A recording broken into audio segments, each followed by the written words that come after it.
Ito, nakakabit na. Tinitesting na namin. Nagpalit ako ng mga o-ring ng pump tsaka regulator nya.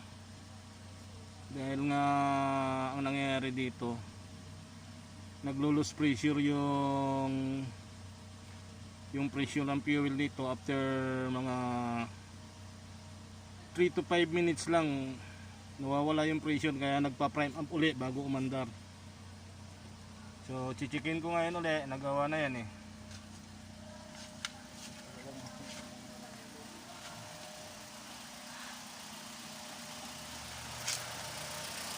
Dito na siya, umaandar naman at siya maayos.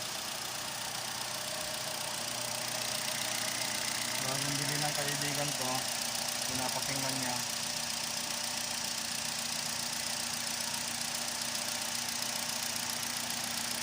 Alpis to.